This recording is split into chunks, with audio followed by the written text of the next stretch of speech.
자, 오늘 말씀은 제가 로마서 2장까지 했잖아요. 네 강의. 근데 오늘 말씀까지가 복음이 들어가기 전의 이야기예요. 여기까지는 해야지 뭐 깔끔하지. 요걸 남겨놓으니까 좀 찝찝해서 이제 3장 19절부터는 이제 예수 그리스도가 등장해요. 그러니까 여기 18장까지는 그리스도가 거의 없어요. 그게 세 개예요. 오늘 그 마지막 좀 보자고요. 요 터널을 지나면 이제 예수 그리스도의 의가 나오고, 율법은 죄를 깨닫는 거다. 그렇기 때문에 우리가 예수 그리스도의 의로만 구원받을 수 있다. 그렇게 이제 나오는 거. 근데 오늘 3장 요 부분은 아주 율법의 아직 클라이맥스예요. 유대인들과 싸우는 거예요. 자기가 유대인 출신이잖아요. 그러니까 유대인의 입장에서 질문하고, 그 다음에 거기에 대한 답변을 하고, 또 질문하고 답변을 하고, 이런 식으로 전개해 나가는 부분이 오늘 본문입니다. 함께 은혜 받으면 좋겠고요. 제목은 모두 다 죄인.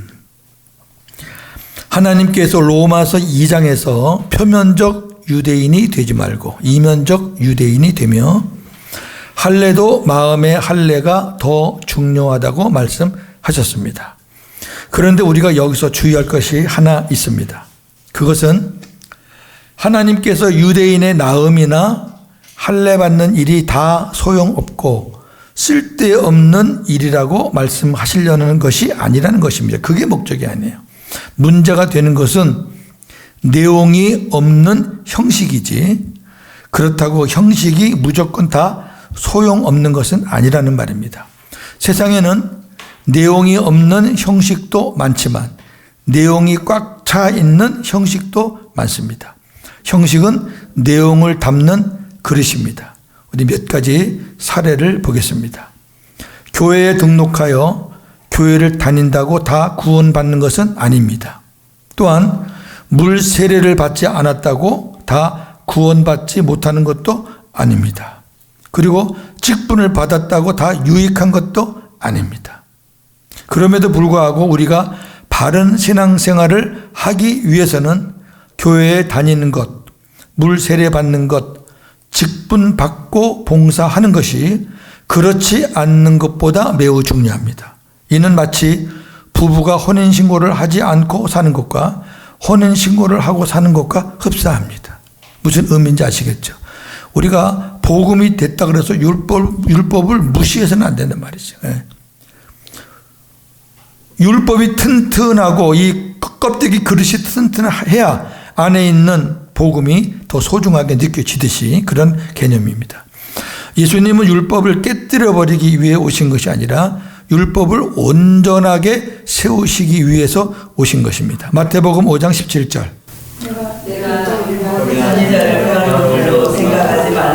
폐하러 온 것이 아니요 완전하게 하려 함이라. 아멘. 예수님은 말만 하고 행치 않는 형식주의자인 바리새인들에 대하여 말씀하실 때 그들의 행하는 바는 본받지 말아야 하지만 그들이 말하는 바는 행하여야 한다고 말씀하셨습니다. 이게 무슨 말이냐면 바리새인들이 말하는 게 율법이거든요. 바리새인들이 말하는 율법은 하나님 말씀이다. 행해야 된다. 그런데 그들은 말만 하고 행하지 않는다.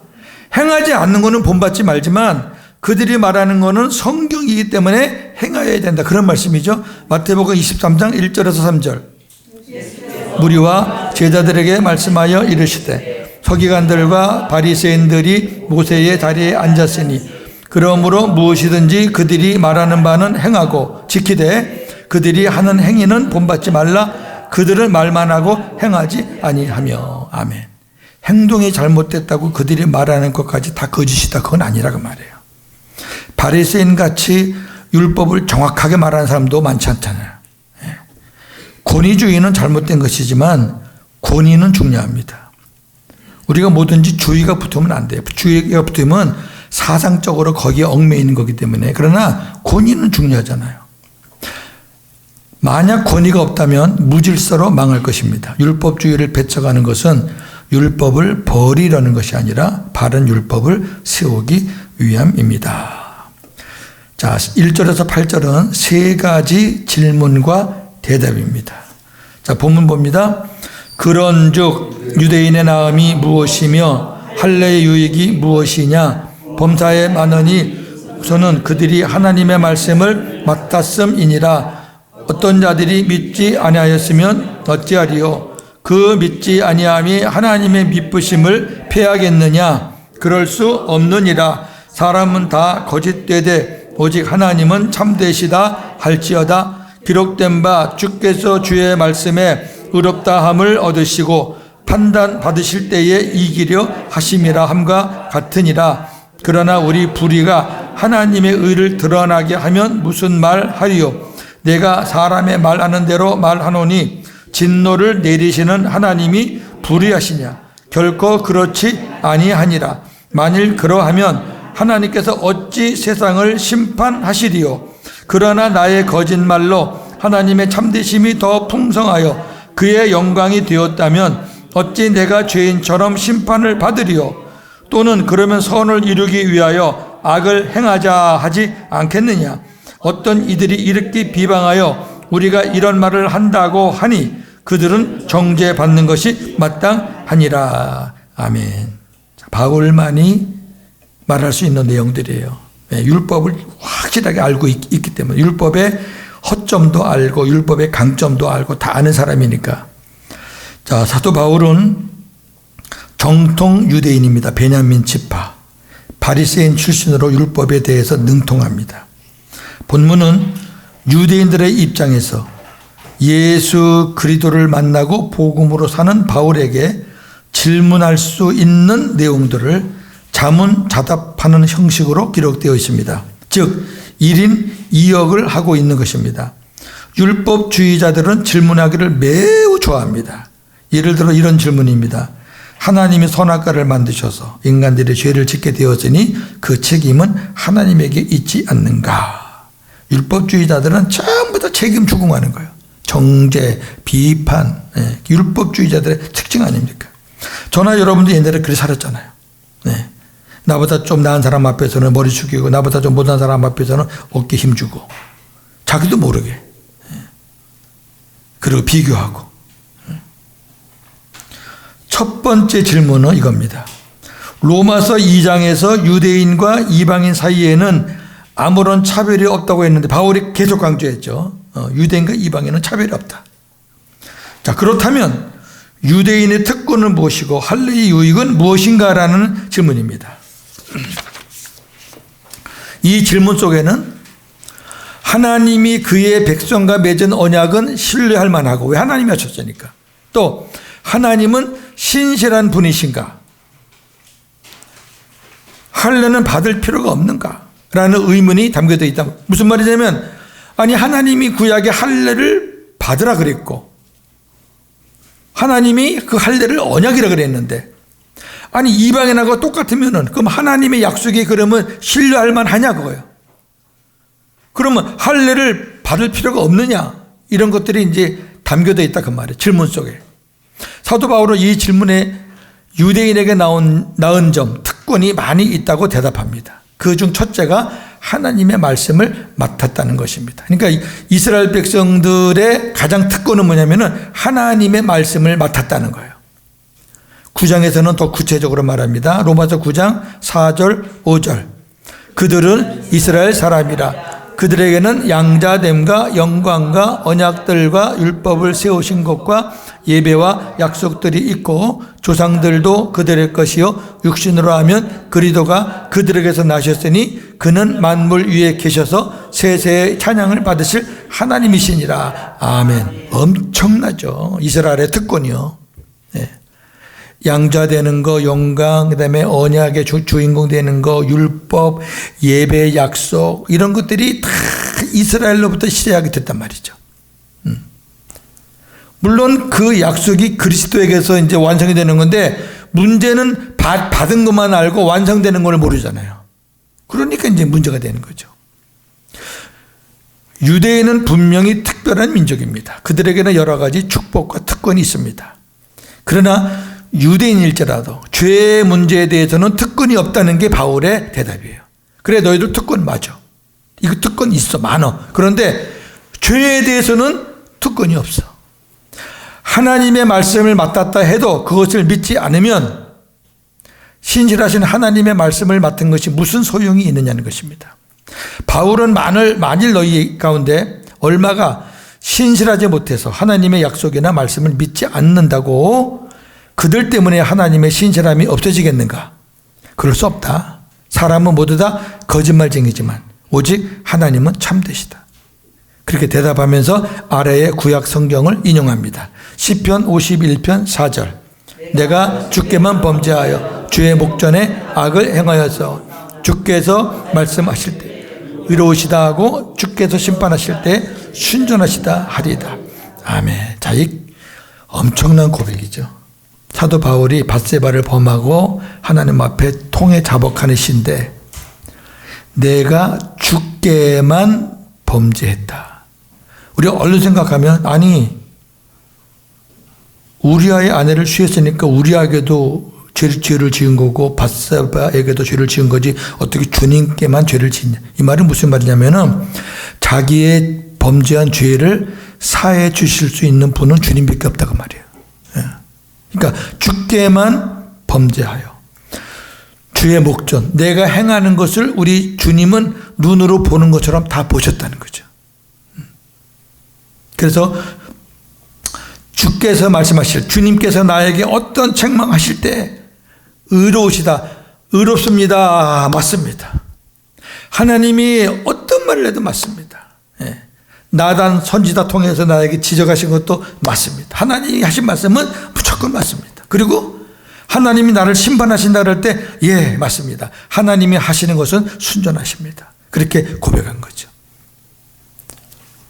다윗은 자신의 죄에 대한 하나님의 말씀과 징계, 심판을 그대로 받았습니다. 거기에 따른 심판, 징계 받은 거 다 아시잖아요. 누군가가 하나님을 믿지 않는다고 불순종한다고 하나님이 사라지십니까? 안 보십니까? 모르십니까? 그렇지 않습니다. 사람들이 믿든지 안 믿든지 하나님은 신실하시고 살아 계십니다. 지금도 마찬가지고요. 이스라엘이 구원자로 오신 하나님의 아들 예수님을 거절하고 십자가에 못 박은 후 역사적으로 하나님으로부터 엄청난 저주를 받았잖아요. 약 2000년 가까이 방황을 했습니다. 자기 땅 없이. 네. 얼마나 많이 죽었고 비참했죠 진짜. 유대인에게도 이렇게 하셨거늘 이방인에게는 어떠하겠습니까? 이 말이 로마서의 핵심이에요. 유대인도 이렇게 했는데 참 감람나무에 붙은 열매도 하나님이 이렇게 하셨는데 돌 감람나무에 붙은 너희들에게는 하나님이 어찌하겠느냐. 이 말을 계속 강조해요. 로마서는. 그러니까 이방인들에게 까불지 말라는 거지. 하나님이 먼저 택한 그 백성도 하나님이 치시는데 아 저것들 맞으니까 이제 우리는 살겠구나. 그게 아니다는 거지. 두 번째 질문은 이겁니다. 유대인들의 궤변인데 우리의 불의와 불신앙으로 인해 하나님의 의를 드러낸다면 이게 뭐예요? 우리가 거짓말하고 뭐 잘못하고 이렇게 해가지고 그렇게 해서라도 하나님의 의가 만약에 드러났다. 그러면 우리에게 진노를 내리시는 하나님이 불의하신 분이 아닌가라는 질문입니다. 아니 불의는 했지만은 그걸 통해서 하나님의 의가 드러났으니까 나는 봐줘야 될 거 아닙니까? 왜 내가 하나님의 의를 드러낸 사람이니까. 다시 말하면 인간의 불의가 하나님의 의를 나타냈다면 심판이 아닌 상급을 받을 만하다는 것입니다. 이게 유대인들의 주장이에요. 얼마나 교묘합니까? 왜? 자기들은 율법을 행한다는 사람들이니까. 이방인들은 율법도 모르니까. 이 사람들은 일단 자기들이 이방인보다 의롭다는 것을 한 수 접어놓고 보는 거거든요.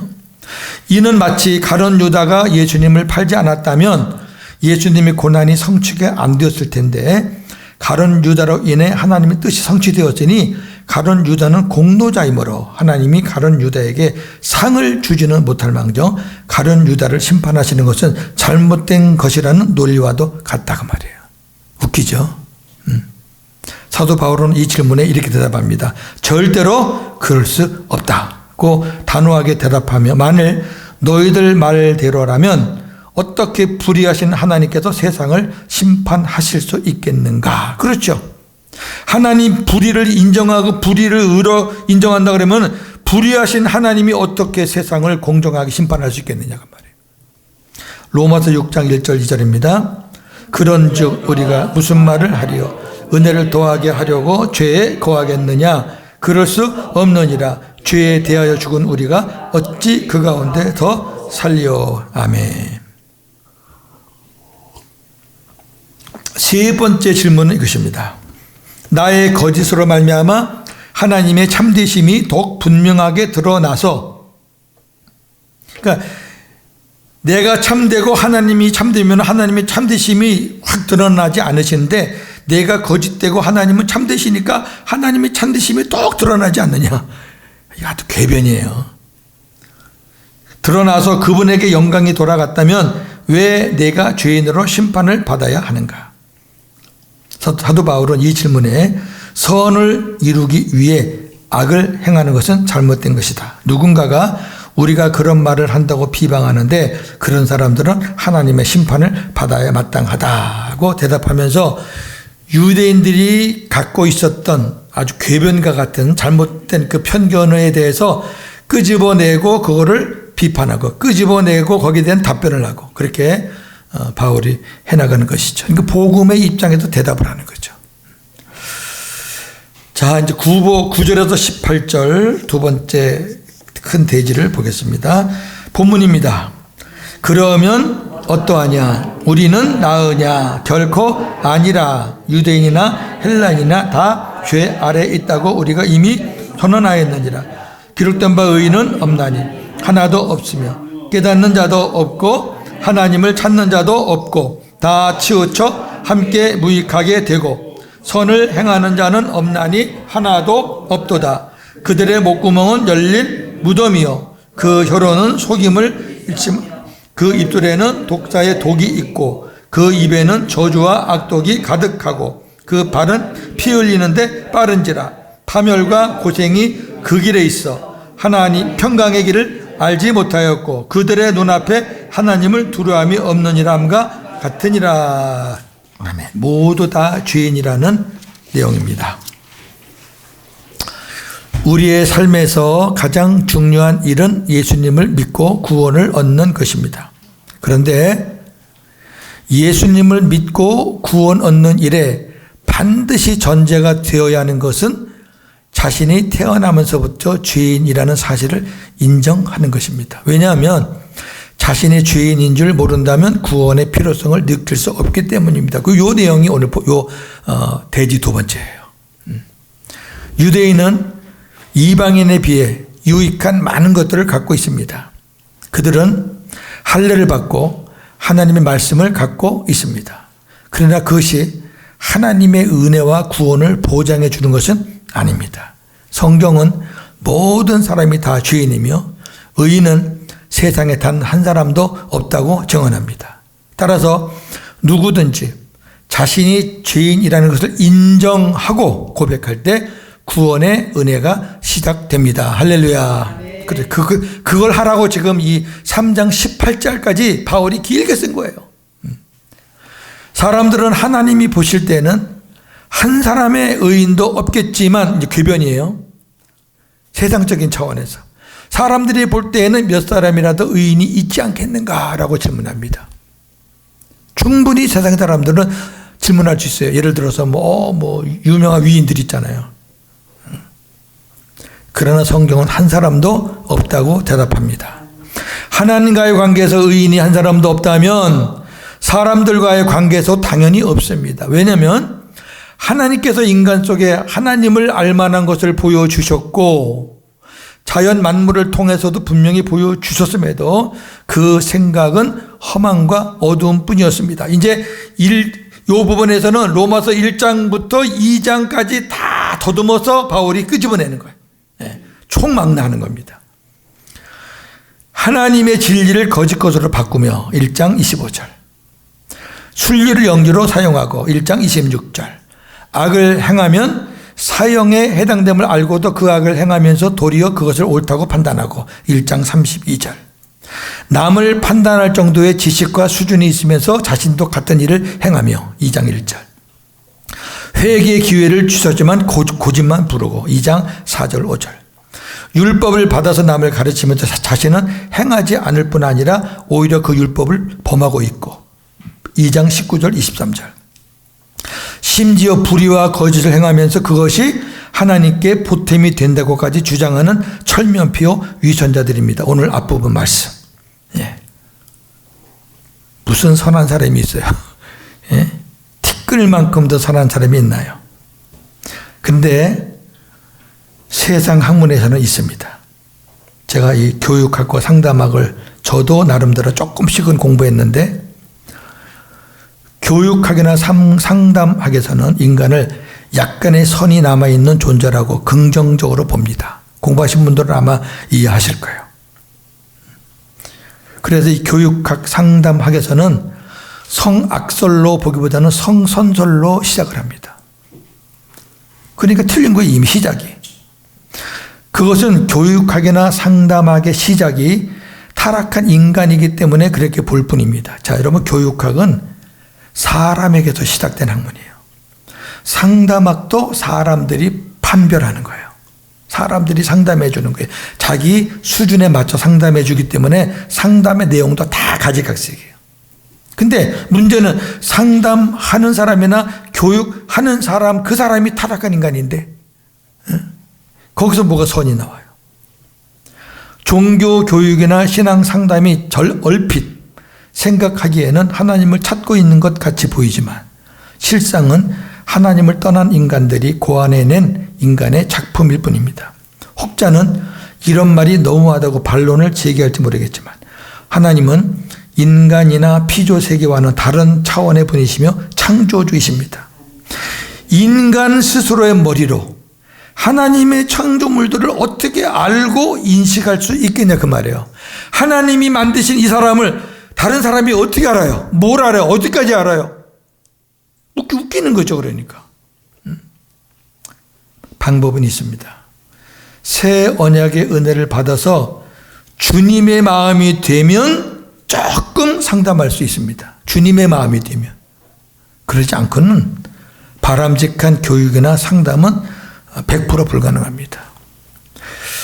제가 간증을 여러 번 했지만 제가 상담학 치유학 공부를 제가 이제 신대원 졸업하고 목사 된 이후에 했거든요. 제가 이 상담학을 한 이유는 우리 어머니, 아버지에 대한 어떤 그런 풀리지 않는 것들을 어떻게 하면 좀 이것을 없앨 수 있을까 하는 마음으로 상담학 치유학을 공부했거든요. 대구에서도 조금 하고 서울에 와서 좀 했어요. 처음에는 잘 나갔어요. 그런 대로. 그러니까 대구에서는 이제 계명대 교육대학원 안에 있는 목회 상담 과정이니까 일반 학으로 그냥 하는 거고 총신에서는 이제 그래도 목사님들이 강의했으니까. 마지막 3학기 때요, 이걸 하더라고. 3학기 때. 나 그거 보고 내가 그냥 나왔어요. 3학기, 1학기, 2학기 때는 이론이 성경으로 괜찮은 것 같더라고요. 이름을 대면 여러분 알만한 교수예요. 근데 3학기 되니까, 야, 똑같아. 세상 사람들 하는 거랑. 이만한 그 베개 같은 거 하나 주고, 방석 같은 거 하나 주고, 막대기 하나 주고, 이제 그걸 치는데요. 그거 똑같아요. 그 미신하는 거랑. 뭐, 자기가 이게 마음에서 생각해서 없애야 될 그거를 생각하면서 치려는 거야. 그 목사들이 앉아갖고 다 치고 있는 거야. 야, 내가 이거 배우려고 여기 와서 몇 년 또 이러고 앉아있나 싶어서 저는 그거 공부하고 논문도 안 쓰고 아무것도 안 하고 그냥 여러분 신대원에서 공부하는 게 그 수준이에요. 상담 치유학이 그래요. 자, 사도 바울은 인간이 모두 다 죄인이라는 것을 증명하기 위해 구약의 말씀을 인용하였습니다. 특히 구약의 율법을 추종하고 신봉하는 유대인들에게는 이 바울이 끄집어낸 성경이 굉장히 충격적인 말씀들이에요. 자, 세 부분 보겠습니다. 우선 인간의 마음은 아주 원초적으로 부패하다. 마음의 부패를 한번 찾아보겠습니다. 시편 14편 1절에서 3절. 어리석은 자는 그의 마음에 이르기를 하나님이 없다 하는도다. 그들은 부패하고 그 행실이 가증하니 선을 행하는 자가 없도다. 여호와께서 하늘에서 인생을 굽어 살피사 지각이 있어 하나님을 찾는 자가 있는가 보려 하신즉 다 치우쳐 함께 더러운 자가 되고 선을 행하는 자가 없으니 하나도 없도다. 오늘 제가 찾아드리는 이 말씀이 바울이 오늘 보면 로마서 3장 9절에서 18절까지 이게 추각해서 한 말이 여기 있는 말씀을 딱 이렇게 인용해서 쓴 말이에요. 그게요. 뭐 의인이 하나도 없다. 하나님 찾는 자도 없다. 그 말이 여기 다 있잖아요. 지금. 이 무슨 말이냐면은 유대인들아 또 이방인들아 내가 지금 말하는 게 내가 지금 내 생각 말하는 거 아니야. 내가 지금 말하는 거는 유대인 너희들이 추종하는 구약 성경에 다 있는 말씀이야. 한번 찾아봐. 그러고 지금 끄집어내는 거예요. 시편 36편 1절 4절.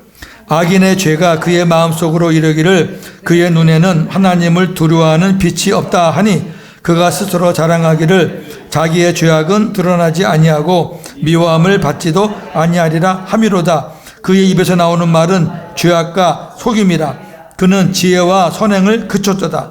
그는 그의 침상에서 죄악을 꾀하며 스스로 악한 길에 서고 악을 거절하지 아니하는 도다. 이 전부 다 모든 것이 어디 나와요? 마음에서 나와요. 악인의 죄가 그의 마음속으로 이르기를. 마음에서 나오는 거예요. 시편 53편 1절에서 3절. 어리석은 자는 그의 마음에 이르기를 하나님이 없다 하도다. 그들은 부패하며 가증한 것을 행하며 선을 행하는 자가 없도다. 하나님이 하늘에서 인생을 굽어 살피사 지각이 있는 자와 하나님을 찾는 자가 있는가 보려 하신즉 각기 물러가 함께 더러운 자가 되고 선을 행하는 자 없으니 한 사람도 없도다. 아멘. 시편 14편하고 53편하고 비슷해요. 내용이 비슷합니다.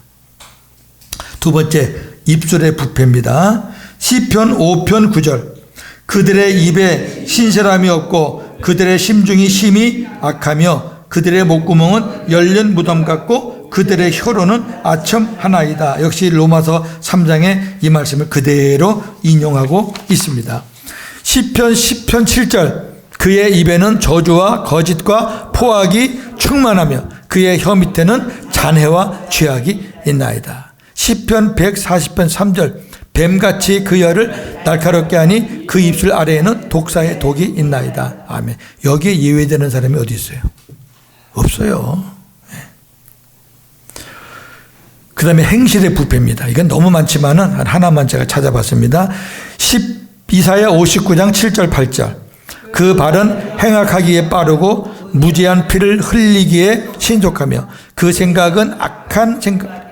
황폐와 파멸이 그 길에 있으며 그들은 평강의 길을 알지 못하며 그들이 행하는 곳에는 정의가 없으며 굽은 길을 스스로 만드나니 무릇 이 길을 밟는 자는 평강을 알지 못하느니라. 아멘. 인간들은, 죄인들은 행악하기에 빨라요. 피 흘리는데 아주 신속해요. 이렇게 해서 이제 바울이 3장 1절에서 18절까지 유대인들의 그 속을 다 끄집어내가지고 다 폭로시키는 거예요. 그래 놓고 이제 19절 넘어가서 21절에 가면 이제 예수 그리스도의 의가 등장합니다. 그 부분은 제가 이제 주님이 감동을 주면 이어서 하고 안 그러면 이제 다음 달부터는 다른 이제 주제로 할까 생각을 합니다. 자, 오늘 이것을 이제 총정리 복음으로 한번 정리를 해보고 마치죠. 자, 죄 문제만 잔뜩 지금 갖다 놨잖아요. 근데 죄 문제를 해결할 수 있는 방법은 세상적인 방법은 없어요. 하나 있습니다. 새 언약의 복음뿐입니다. 예수님은 인간들의 마음과 말과 행동에 대해서 아래와 같이 말씀하셨어요. 자, 인간의 아주 그 본래 모습입니다. 마태복음 5장 18절에서 20절.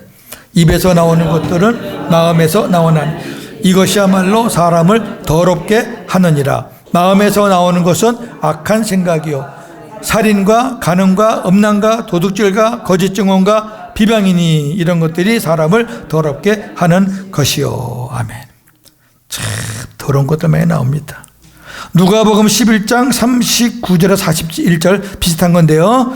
주께서 이르시되 너희 바리새인은 지금 잔과 대접의 겉은 깨끗이 하나 너희 속에는 탐욕과 악독이 가득하도다. 어리석은 자들아 겉을 만드시 니가 속도 만들지 아니하셨느냐. 그러나 그 안에 있는 것 마음이죠. 그것으로 구제하라. 그리하면 모든 것이 너희 일에 깨끗하리라.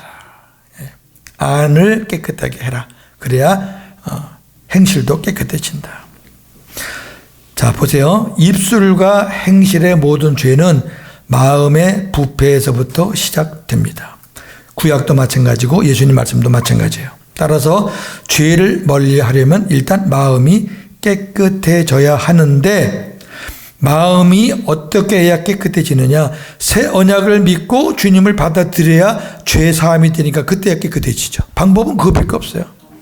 주님이 내 마음에 오셔서 내 죄를 사하시고 나의 주인이 되셔서 죄를 멀리하고 주님 말씀에 순종하며 살게 해주신다는 것이 새 언약입니다. 히브리서 10장 16절 17절 주께서 이르시되 그날 후로는 그들과 맺을 언약이 이것이라 하시고 내 법을 그들의 마음에 두고 그들의 생각에 기록하리라 하신 후에 또 그들의 죄와 그들의 불법을 내가 다시 기억하지 아니하리라. 아멘.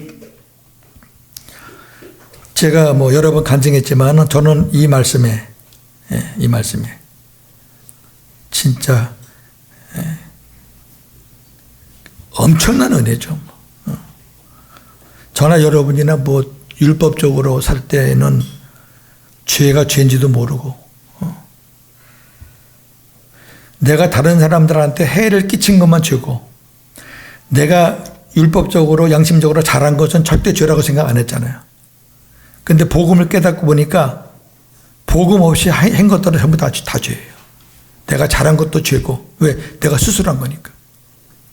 근데 주님을 내 안에 영접하니까 하나님은 그 전에 있었던 모든 것들을 기억도 하지 않으신다는 말씀을 들으니까 이건 춤춰서 될 일이 아니더라고요. 다시 한번 강조합니다. 복음을 전하실 때 참고하시라고. 예수님이 우리 마음에 들어오실 때 내 마음에 죄가 없어야 들어오시는 것 아니다 그랬어요. 왜? 죄가 없는 마음은 하나도 없어요. 죄는 있어. 그러니까 예수님이 우리 안에 오실 때는 죄와 상관없이 오시는 거예요. 그 말이 그겁니다. 죄와 상관없이. 죄 안 보고 고윤정 목사 속에 있는 죄 안 보고 단 주님을 내 구주로 영접하기를 원하는, 그리고 주님이 나의 왕이요 주인이요 머리이신 것을 믿고 주님을 영접하는 사람들 그 믿음을 보시고 들어오시는 거예요. 그러면 내 안에 있던 죄가 주님이 들어오심으로 인해서 없어지는 겁니다. 순서가 그래요. 순서가. 그러니까 어떤 사람은 복음을 전하면 나 죄가 있어서요. 죄가 있으니까 예수님이 필요하지. 내가 먼저 죄를 깨끗이 하고 뭘로 깨끗이 하는데요? 하나님 보좌에서 내 죄를 다 씻김을 약속을 받고 오신 주님이 내 안에 들어오셔야 그 약속이 이루어지는 건데 주님이 내 안에 오시지 않는데 내가 무슨 수로 율법을 행해서 죄를 없애 안 된다니까. 그러니까 이 부분이 우리 옛날에 복음을 전할 때 잘못 전한 거라니까요. 너 회개해. 너 잘못했다고 하나님 앞에 회개해. 그래야 주님이 너 주님을 영접할 수 있어. 우리 그렇게 전도를 많이 했다고요. 근데 죄 문제를 말하지 마세요. 네가 무슨 죄를 졌어도 좋아. 살인죄도 좋아. 모든 데 다 좋아. 그런데 내가 지금 너에게 전한 복음이 믿어져? 그 주님이 너 안에 들어와서 그 주님과 한번 살고 싶어? 그러면 그 주인이 이제 너의 주인이 돼서 너의 모든 것을 책임질 거야. 구원받는 것까지. 그 주님을 네가 영접하고 함께 살고 싶어? 그러면 아멘 하잖아요. 아멘 하는 순간 그 주님이 그 고백을 진심으로 듣고 믿음으로 들어가셨다면 그 들어가시는 순간에 죄가 없어지는 거죠. 그러니까 죄와 상관없이 너희가 두 번째 나타나신다 그랬어요. 그걸 꼭 기억하시고 복음을 전할 때 참고하셨으면 좋겠다는 생각이 들어요. 자, 적용합니다. 하나님이 선악과를 만드셔서 인간들이 죄를 짓게 되었으니 그 책임은 하나님에게 있지 않는가? 아까 유대인들의 질문처럼. 아주 교묘한 질문이죠. 복음으로 답을 해봅니다. 이것도 역시 제가 말씀을 드린 건데 오늘 본문하고 이제 같은 맥락이니까 봅시다. 창세기 2장 8절 9절. 여호와 하나님이 동방의 에덴에 동산을 창설하시고 그 지으신 사람을 거기 두시니라. 여호와 하나님이 그 땅에서 보기에 아름답고 먹기에 좋은 나무가 나게 하시니 동산 가운데에는 생명나무와 선악을 알게 하는 나무도 있더라. 아멘. 자, 위와 같은 질문은 생명나무는 좋은 나무고 선악을 알게 하는 나무는 나쁜 나무라는 것이 전제되어 있기 때문에 위와 같은 질문을 하는 거예요. 그런데 그 전제가 잘못된 거죠. 사탄이 그걸 못 보게 하는 거예요. 성경이 분명히 있는데 못 보게 했어요. 그래서 우리가 못 봤어요. 근데 이제는 보이잖아요. 하나님이 에덴을 만들고 거기다가 지으신 사람을 뒀어요. 아담이죠. 그리고 뭐라고 말씀하시냐면은 보기에 아름답고 먹기에 좋은 나무를 그 동산에 두셨어요. 보기에 아름답고 먹기에 좋은 나무, 그것이 생명나무와 선악을 알게 하는 나무 두 개예요. 여기 어디 선악을 알게 하는 나무가 나쁜 나무라는 말씀이 어디 있어요? 그 다 아름다운 나무고요. 하나님이 먹으라고 만든 나무예요. 먹어야 돼요. 선악을 알게 하는 나무도 먹어야 된다니까. 근데 문제가 생겼죠. 생명나무는 네 임으라는 말은 네 마음대로. 네 마음대로 먹지만 선악을 알게 하는 나무는 네 마음대로는 먹지 마라. 그럼 자, 먹으라고 해놓고 마음대로 먹지 말라는 얘기는 우리가 얼마든지 그거는 이해할 수 있잖아요. 내가 먹으라고 할 때까지는 먹지 마라 그 얘기 아니에요. 아니 먹어서는 안 될 나무를 세워놓은 게 아니라니까. 먹기에 좋은 나무를 만든 거라니까. 이걸 우리가 시작을 잘못했기 때문에 계속 엉키는 거고, 지금도 이런 질문을 심심치 않게 하는 인간들이 있는데 거기에 대한 답변을 분명하게 못 해주고 있다고요. 창세기 3장 6절. 여자가 그 나무를 본즉 먹음직도 하고 보암직도 하고 지혜롭게 할 만큼 탐스럽게도 한 나무인지라 여자가 그 열매를 따먹고 자기와 함께 있는 남편에게도 주매 그도 먹은지라. 근데 하나님의 말씀을 받은 아담이 하나님이 자기 갈빗대로 만들어준 여자에게 말을 했겠죠? 여자가 이제 아담에게 그 말을 들었겠죠? 이거는 네 마음대로 먹으면 안 돼. 근데 마귀가 딱 등장을 해서 아담에게 안 찾아가고 여자에게 찾아갔잖아요. 하나님 말씀을 직접 들은 사람보다는 간접 들은 사람이 조금 편하잖아요.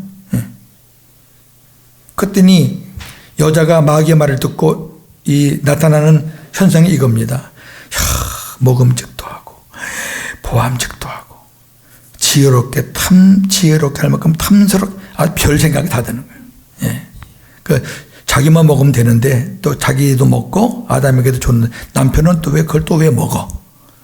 그러니까 남자는 별 수가 없어요. 자, 그러면 하나님 때문에 죄를 지은 거 아니잖아요. 지가 하나님 말씀에 불순종해서 온 것들이지. 하나님이 주신 자유의지를 잘못 사용해서 일어난 결과들입니다.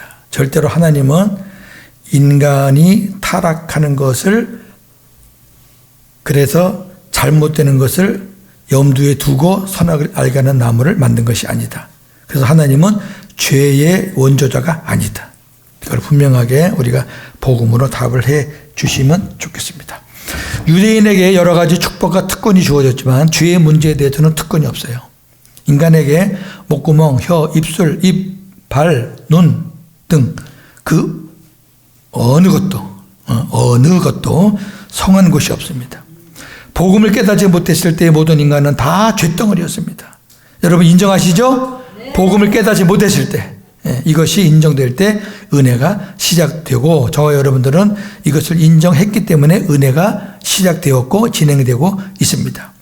교육학이나 상담학에서 인간을 약간의 선이 남아있는 존재라고 긍정적으로 보는 이유는 뭐예요? 예, 교육학과 상담학의 시작이 인간이기 때문에 그렇습니다. 예, 인간이기 때문에. 또 가능성이 있다고 해야 이제 교육학이나 상담학에서 뭔가 이제 변화를 기대할 수 있다는 그런 미끼를 주기 위해서. 그러나 분명한 것은 교육학이나 상담학을 만든 인간이나 그것에 종사하는 모든 사람들은 역시 타락한 죄인이라는 겁니다. 바람직한 교육이나 상담은 언제 가능한가? 만약에 교육을 하는 사람이나 상담을 하는 사람이 복음을 깨닫고 새 언약을 믿고 주님을 모시고 주님이 나와 함께 하시는 것을 주님이 주시는 마음과 생각으로 주님의 마음으로 그렇게 교육을 하고 상담을 한다면 가능성이 있죠. 사람 살릴 수 있죠. 입술과 행실의 모든 죄는 어디에서부터요? 마음에서부터. 그렇다면 어떻게 해야 우리 마음의 죄가 깨끗해질 수 있나요? 하나밖에 없다고 그랬죠. 예. 복음을 온전히 믿고 예수님을 영접해서 주님이 내 안에 들어오셨을 때 우리 마음의 죄가 깨끗해지고 지금도 역시 우리가 주님 앞에 지은 죄를 자백하면 피로 임하신 주님께서 깨끗하게 씻어주신다. 그러니까 저나 여러분 지금 하나님 앞에 고백하지 않는 죄가 얼마나 많아요? 많잖아요. 우리가 기억도 못하고 그냥 막 짓는 죄들 있잖아요. 그래도 우리 안에 피로 임하신 주님께서 우리가 고백하고 안 하고 우리가 알고 모르는 것까지 다 깨끗하게 씻어주시고 계시다는 거. 그게 예수님이 하늘 보좌 우편 하늘 성소에서 과거 현재 미래의 죄를 다 사함 받은 것의 약속의 증표입니다. 주님이 우리 안에 피로 임하시지 않았다면 그 약속은 이루어질 수가 없어요. 피로 임하셨기 때문에 이루어지는 거예요. 그거는 나와 상관이 없어요. 그건 하나님이 약속한 것이기 때문에 그렇게 이루어 나가시는 거란 말이에요. 그러니까 우리가 하나님 앞에 갈 때에는 우리가 하나님 앞에 홀이라도 죄를 갖고 갈 일이 없다. 왜? 주님이 깨끗하게 씻어주시기 때문에. 할렐루야. 이게 복음입니다. 복음만이 생명이고 복음만이 능력입니다. 영적으로 혼탁한 이 세상 오직 복음으로 승리하시는 저와 여러분 되기를 주님의 이름으로 축원합니다. 감사합니다. 하나님 아버지, 모든 것 주님의 은혜입니다. 부족한 종이 전한 것 하나님께 더 풍성하게 성령의 충만하심으로 더 풍성한 깨달음을 우리 목사님 사모님들에게 주시고 또 이 복음을 우리가 마음에 담고 또 많은 사람들에게 전하며 하나님의 일하심을 볼 수 있는 우리의 모든 삶이 되게 하여 주옵소서. 예수님의 이름으로 기도합니다. 아멘.